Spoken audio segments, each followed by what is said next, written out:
Hello, and welcome to a podcast about creating experimental art in trauma-informed and sustainable ways that support artists, our communities, and the organization as a whole. I'm your host, Molly, and you're listening to Any Other Anythings.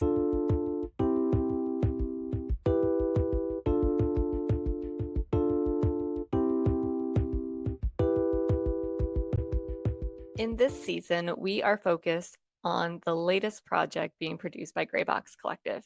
It is titled Positive Ruminations.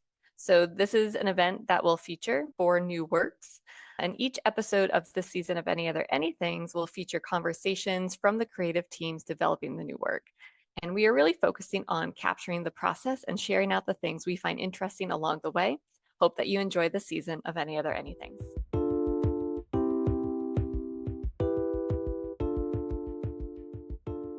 All right. Hello, everyone. Welcome to the first episode of season 5 of Any Other Anythings. I'm your host, Molly. I am also the founder and creative producer of Graybox Collective. And I feel like I just need to name first, like the elephant in the room. I said that there would not be another episode of Any Other Anythings. That was just my voice. And here we are. You get my voice again.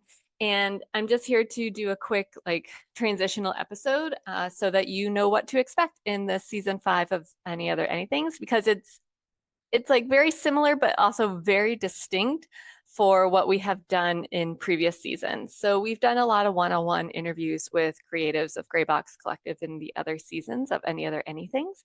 And that part is what stays the same in this season, but we're actually going to be talking with each creative team as the process is unfolding, like in real time. I think all of the other episodes have always been like, we do the interviews after we finish the projects. I think it's a little vague for me, but this one we're doing like in real time, which is cool. We get to kind of capture where we are at 3 very distinct places in the rehearsal process. And so wanted to name that as like kind of the structure of what this season will bring, and also talk a little bit more about what this project is. And so the piece itself, or the event itself, is called Positive Ruminations. And it's an evening of new-ish work. And I'll talk about that in a moment. All right. So Positive Ruminations will feature 4 new-ish multidisciplinary performances that address topics around mental health, climate change's impact on our body minds, transformative grief, busy culture, and empathy/compassion fatigue. And so the new-ish refers to the iterative nature of how we develop performances and how we are returning to pieces in development that were set aside during COVID. And with the overarching title being Positive Ruminations, like each new work will not only address the stark reality of these topics, but also offer ways of engaging in responsible action, cognitive restructuring, radical hope, and reframing to encourage audiences and artists to really stay connected to these topics directly impacting our humanity. And I also just want to note the timing of this event, especially if you're not listening to this as we are rolling them out.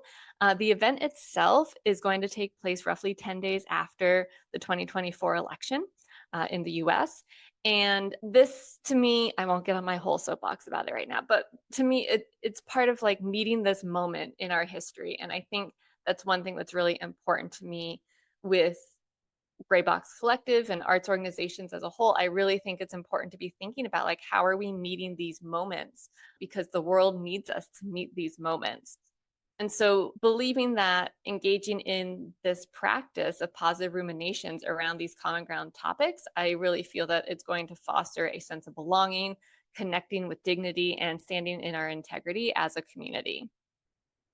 And so I'll talk a little bit more about the 4 pieces that are being developed. And of course, you're going to hear a lot of this over the course of this season, but just, planting those seeds now so that you can start to familiarize yourself with what we are doing. So let's see, I think I'll actually do these at this time of recording on October 1st, what I anticipate being the show order. So the first piece is called Empty.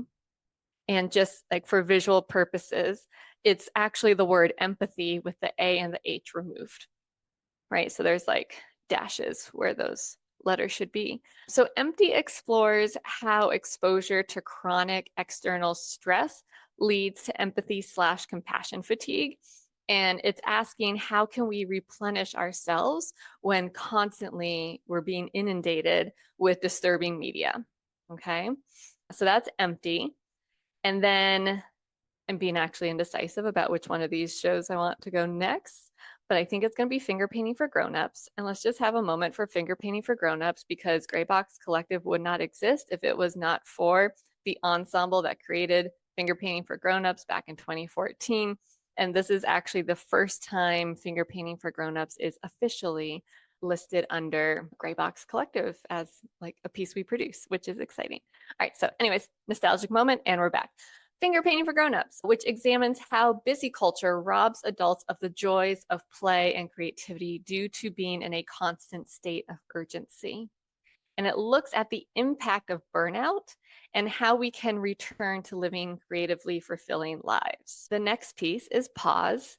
And also, if you've listened to season 4 of Any Other Anythings, you've heard me talk about all of these pieces so far, because Empty, Pause, and Finger Painting for Grown-ups have all existed in some way, shape, and form previously. Pause was actually something that we did most recently and developed during COVID. And so now developing it, kind of starting over without being in the midst of COVID. So Pause looks at transformative grief as a change agent in our lives and asks how to live with the roller coaster journey of loss.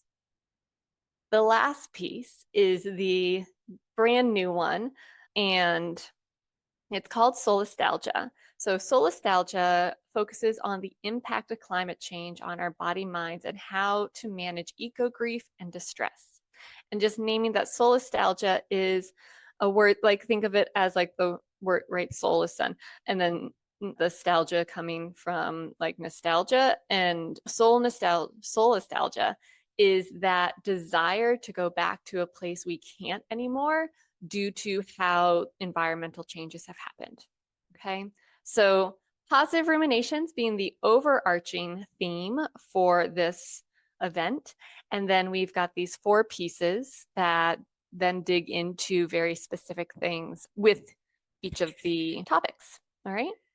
So that's a little recap on, or just a little overview, there we go, of what you'll be hearing about this season in Any Other Anythings. And for those who are local or happen to be in Arizona on November 15th and 16th, 2024, we hope that you are able to join us in Tempe, Arizona to witness the latest iterations or the new iterations of these pieces. I'll just talk a little bit about kind of the iterative way that we develop work through multiple phases, and also how we develop work, and we call it crumbs, nuggets, and muffins. And there may or may not be an episode somewhere in either Any Other Anythings or Trauma-Informed Creative Practices about this. We can link it in the show notes for you if you are interested in hearing more about it.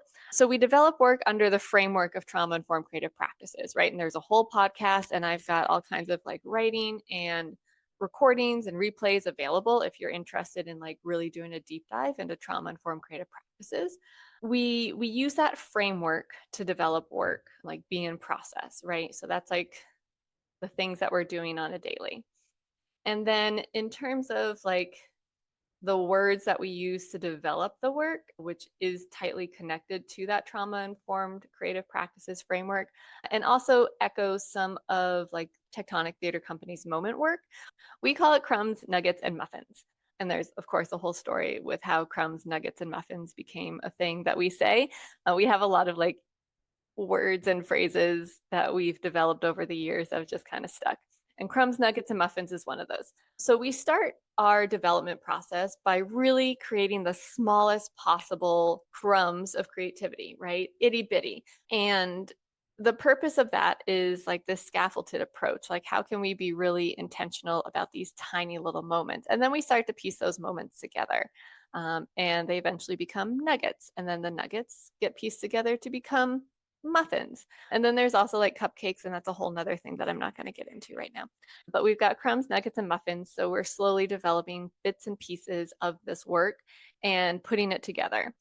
And if you're a visual person, we typically will use Post-it notes very often, and every crumb gets a name and it goes on its own Post-it note and it can go up on the board. And then we start rearranging like, okay, how do these things happen together? How can they come together? How can we rearrange them? All those things. So we have our Post-it notes and we organize things from there. But everything is created very separately. And that being said, sometimes, you'll go through one crumb and be like, oh, I have an impulse to add this onto it. Right. So it's fluid, it's flexible model, but something that we use. So you might hear some of that language in this season. So crumbs, nuggets, and muffins. And then in terms of bigger, like that's how we're developing each of these pieces. In terms of the bigger picture of it all of these are what we would consider phase one. So we do 3 phases to development. And this is a model that we had pre-COVID, and of course, COVID screwed that model up. So it's exciting to get back to it. And so we develop work in 3 phases. The first phase is typically about 10 minutes. The second is about 20. The third is about 30. And then after a work goes through those 3 phases, it becomes an evening length, about 45 minutes to an hour, maybe longer work. And it gets its own thing. But we develop it in these slow ways. And part of that is like, do we want to, right? Like before investing all this time and energy, resources, funding into a piece, we like to figure out, is it worth it? Is it sustainable to dig into this? How can we like slowly go through this process, right? And I think that's also a structure that allows us to exist in process a little bit more instead of always focusing on the product. Like let's stay with just 10 minutes. Like, can we find something that is really like juicy, something that we want to sink our teeth into longer? Do we want to spend more time with this work, or is it overwhelming? Or is it that the audience isn't really up for receiving it, right? So it's a way to slow down the overall process of creating full-length work. It allows us to spend some time and allow for shifts. And I think there's something also about like, it's this greater ebb and flow where we are able to bring some closure to each project. Yeah, I think that's all I'm going to say about it. So it's phase one. It's not going to be a full production. It's not going to have all the like bells and whistles, and not that we're also about bells and whistles per se. So there's not a lot of spectacle. And it allows us to really be in practice of showing up as humans, staging ourselves as humans. I'm not really interested in performance or performativity. I think there's a lot of it in the world. And so can we just allow our humanity, our humanness to show up in a performance type setting? And yeah, it's a practice. So that's a little bit about positive ruminations and our process that you're going to be hearing about in the over the duration of this season of Any Other Anythings. And I'll be popping into each episode just to kind of guide us through. I might also do some like filler information or provide some context where needed.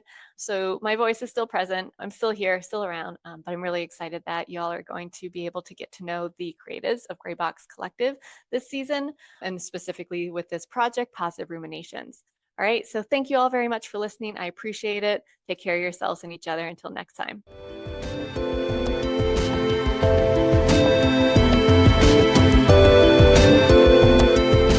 Hey, listener, thank you so much for taking the time and energy to check out another episode of Any Other Anythings. Greatly appreciate your presence.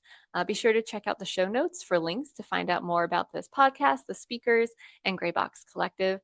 You can also go to grayboxcollective.com/podcast for a full transcript of this episode. Thank you again for listening. Thank you again for being here. Greatly appreciate it. Take care of yourselves and each other.